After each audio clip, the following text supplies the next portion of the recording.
हाँ तो स्टूडेंट्स, अब हम लोग शुरू करने जा रहे हैं position vector and displacement vector in a plane. Position vector किसको बोलते हैं? It tells the straight line distance of the object from the origin. It also tells the direction of the position with respect to origin.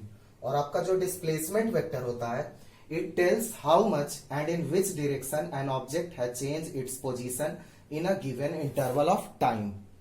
जैसे मान लीजिए ये कोई 2 dimensional coordinate है, x axis, y axis, origin.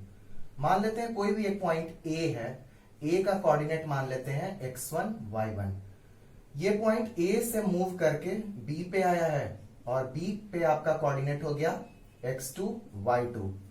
और ये origin है, origin का कोऑर्डिनेट हो जाएगा 0 0। तो O से जो A वेक्टर होगा, वो A वेक्टर को कैसे लिखेंगे? xi plus yj। इसको ऐसे मिला दीजिए तो ये OA वेक्टर हो गया।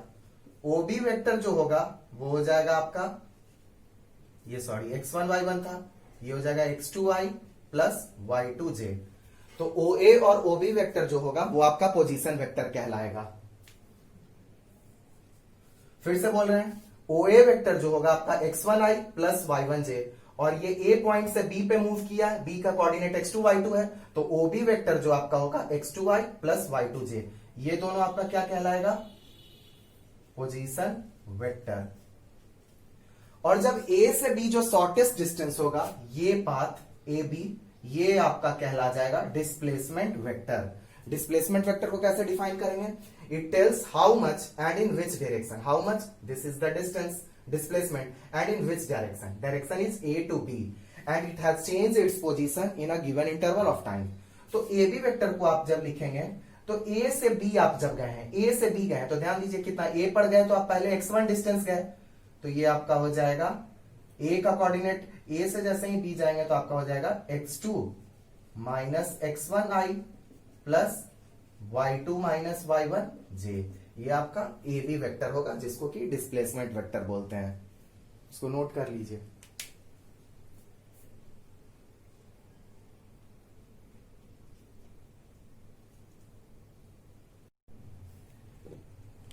अब स्टूडेंट्स हम लोग पढ़ने जा रहे हैं वेक्टर अलजेब्रा। ठीक है, वेक्टर अलजेब्रा में जैसे वेक्टर्स को कैसे ऐड करेंगे, मान लेते हैं 2-3 वेक्टर दिया हुआ है आपका, vector A, vector B, vector C. तो इसको ऐड कैसे करेंगे, मल्टीप्लाई वेक्टर का कैसे होता है ये देखना है। ठीक है, तो जब आप एडिशन ऑफ वेक्टर पढ़ेंगे, एडिशन ऑफ वेक्टर, मान लेते हैं कोई एक वेक्टर ए है और इसमें आप वेक्टर बी ऐड करना चाह रहे हैं, तो ठीक है, जैसे किसी कोई एग्जांपल ले लेते हैं।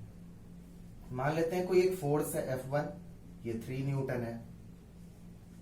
उसके बाद F2 एक फोर्स है, ये 4 न्यूटन हो गया। तो ऐसा नहीं है कि जो ये रिजल्टेंट फोर्स आपका होगा F रिजल्टेंट, इसको सिंपली ऐड कर देंगे 3 न्यूटन प्लस 4 न्यूटन और बोल देंगे 7 न्यूटन। इस तरह से ये नहीं होता है। ठीक है, इसके लिए एक अलग प्रोसीजर है, देखते हैं उसको। लेकिन हाँ, मल्टीप्लीकेशन जब करेंगे, मल्टीप्लीकेशन ऑफ वेक्टर, पहले multiplication of vector by scalar देखते हैं। ठीक है, फिर बाई वेक्टर भी देखेंगे। मान लेते हैं कोई भी फोर्स आपका है 10 न्यूटन।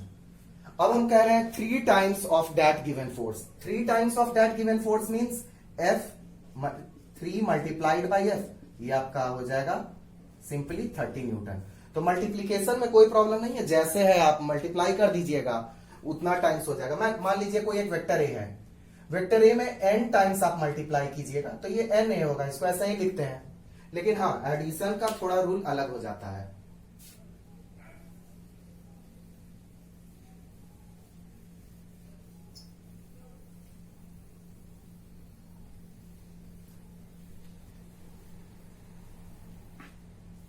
एडिशन ऑफ वेक्टर्स में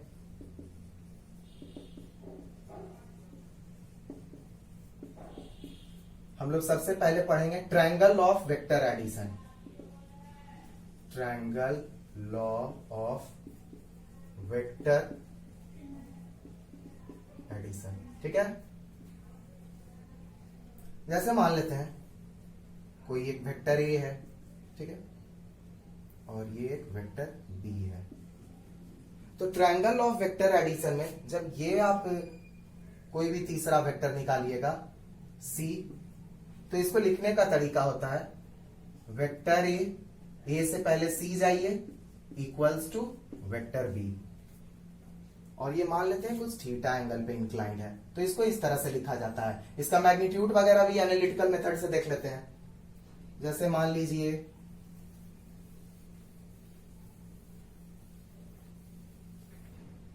पैरेललोग्राम भी इसी से मिलता जुलता है। मान लेते हैं कोई एक 5 न्यूटन का फोर्स लग रहा है और आपका ये 3 न्यूटन का फोर्स लग रहा है, तो एक जो डायरेक्ट वेक्टर जाएगा ये मान लेते हैं एफ वेक्टर है। पहले आप ओ से ए जाइए, ए से बी जाइए, तो ओबी वेक्टर जो होगा, ओबी वेक्टर जो होगा वो हो जाएगा आपका O A vector plus A B vector. यही आपका ट्रायंगल ऑफ वेक्टर एडिशन है। फिर से बोल रहा हूं मैं, ए से बी आपको जाना है, तो पहले आप ए से बी जाना है, तो पहले आपको ओ से बी वेक्टर है ये रिजल्टेंट, तो ओ बी वेक्टर होगा, पहले ओ से ए जाइए फिर ए से बी जाइए, तो O A vector plus A B vector equals to O B vector. ठीक है, हाँ ये भले ही एफ रिजल्टेंट वेक्टर है, इसके बारे में भी देख लेते हैं।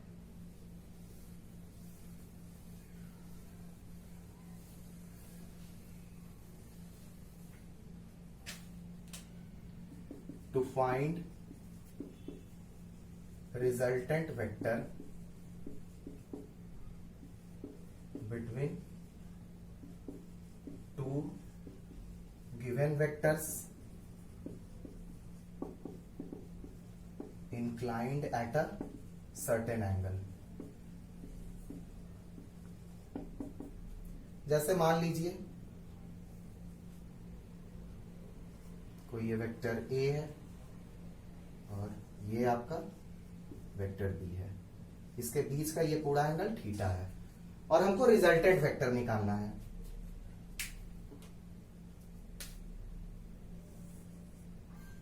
मान लेते हैं आपको ये रिजल्टेंट वेक्टर निकालना है और जो रिजल्टेंट वेक्टर है वो ए के साथ अल्फा एंगल बना रहा है। ठीक है, इसको निकालने के लिए क्या करते हैं, थोड़ा एक कंस्ट्रक्शन कर लेते हैं हम लोग। इसको आगे बढ़ा दीजिए।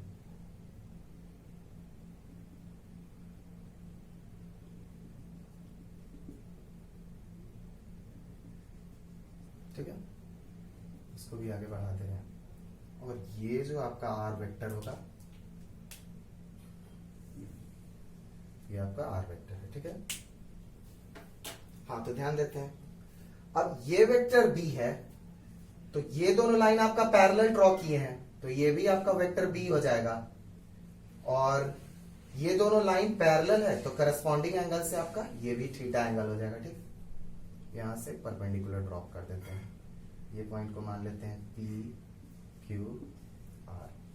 ठीक है, अब आपको एक राइट एंगल ट्रायंगल दिख रहा होगा, ट्रायंगल ओ क्यू आर। तो ओ क्यू आर में सबसे बड़ा साइड कौन सा है, आपका ओ आर है।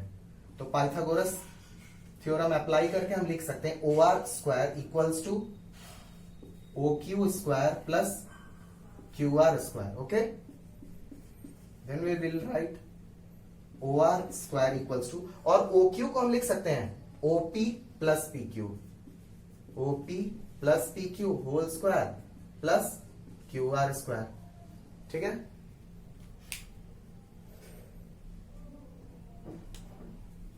इसको फर्दर जब तोड़ देंगे तो O R square equals to OP square plus P Q square plus 2 times OP multiplied by P Q plus Q R square. अब एक ये राइट एंगल ट्रायंगल देखिए, ट्रायंगल पी क्यू आर में P R square equals to P Q square plus Q R square, तो P Q square plus Q R square के जगह पे आप लिख सकते हैं O R square equals to OP square plus P R square plus 2 times OP into P Q. यहां तक नोट कीजिए।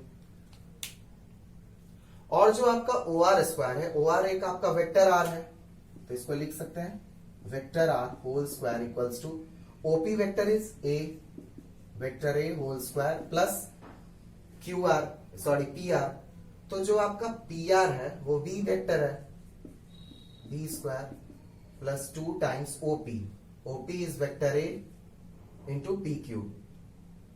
This is P Q. अब एक चीज ये देखिए, ये आपका वैल्यू बी है, तो ये कितना हो जाएगा इसका प्रोजेक्शन बी कॉस थीटा। तो आप पी क्यू के जगह पे लिख सकते हैं बी कॉस थीटा, ठीक है।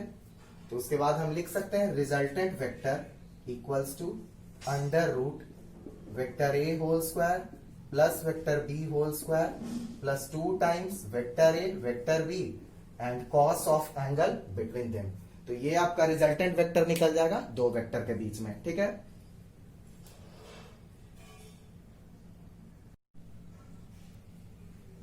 Now students, we are going to find the angle between resultant vector and one of the given vector.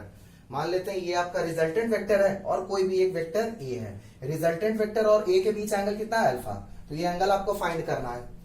अभी तक हम लोग ये पढ़ चुके हैं, resultant vector equals to vector A plus vector B whole square plus 2 times vector A vector B cos theta and angle between them, ठीक है। अब आपको ये एंगल अल्फा निकालना है, तो एक चीज देखिए आप, triangle O Q R, triangle O Q R में आपका tan अल्फा का वैल्यू हो जाएगा tan अल्फा परपेंडिकुलर। अब ये b है तो इसका बेस वाला जो प्रोजेक्शन होगा b cos थीटा, ये आपका हो जाएगा b sin थीटा।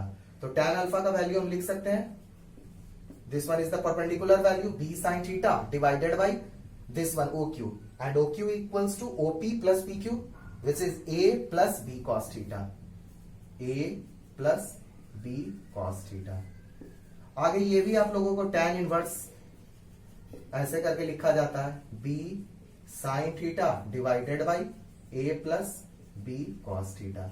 तो ये आपका एंगल निकल गया कोई गिवन वेक्टर और रिजल्टेंट वेक्टर के बीच में। एक दो क्वेश्चन बना लेते हैं।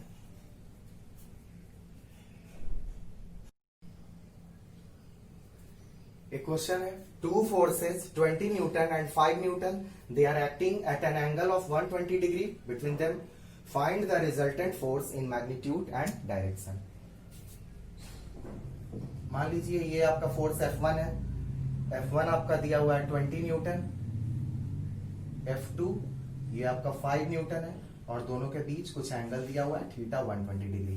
तो आपको एक रिजल्टेंट वेक्टर निकालना है और उसके बाद ये रिजल्टेंट वेक्टर कितना एंगल बना रहा है ये वैल्यू फाइंड करना है, ठीक है। इसके पैरेलल एक लाइन ड्रॉ कर देते हैं, तो ये F2 है तो आपका ये भी F2 हो जाएगा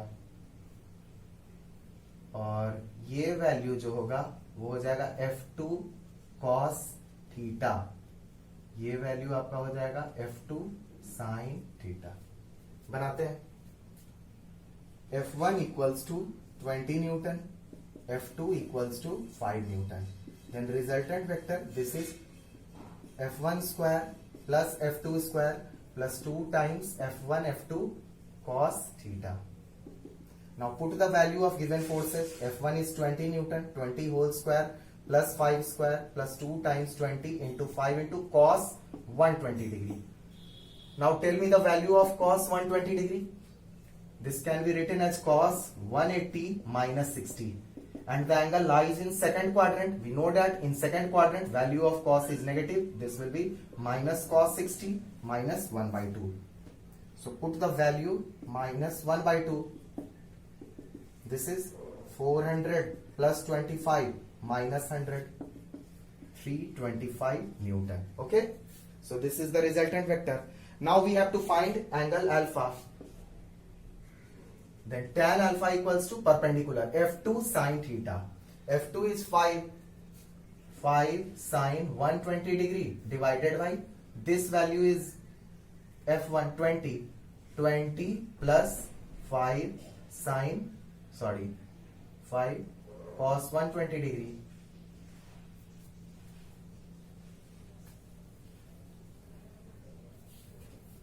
Now this is 5 multiplied by value of cos 120 is cos 180 minus 60 means root 3 by 2 divided by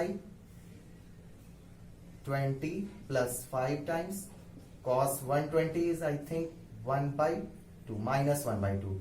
So this is 5 root 3 by 2 divided by 20 to the 40 minus 5 35 by 2, 5 root 3 by 35, root 3 by 7. So tan alpha, this is root 3 by 7. Therefore alpha equals to tan inverse root 3 by 7. Okay.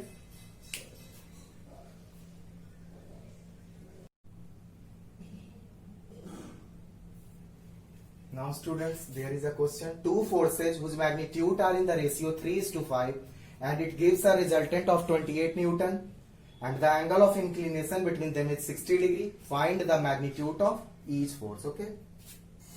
There are two forces F1, F2 and they are inclined at an angle of 60 degree. Okay.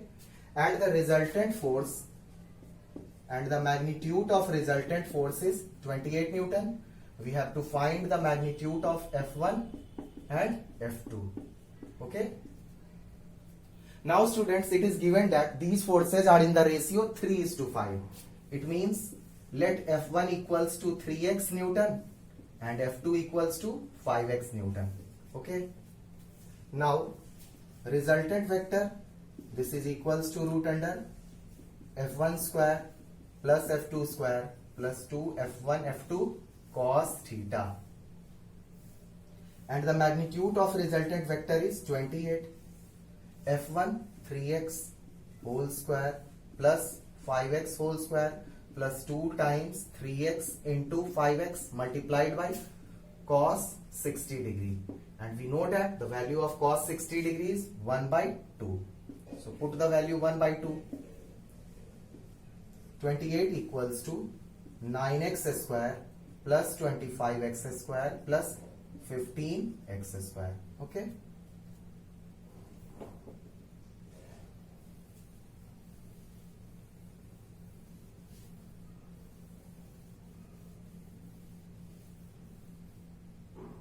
(28) equals to square root of 25 plus 15 40 plus 9 49x square.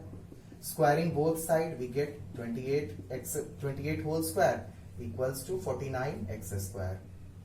And the value of 28 ka whole square is 784 equals to 49x square. Now you find the value of x. X square equals to 784 divided by 49. I think 9 times. 784 divided by 49.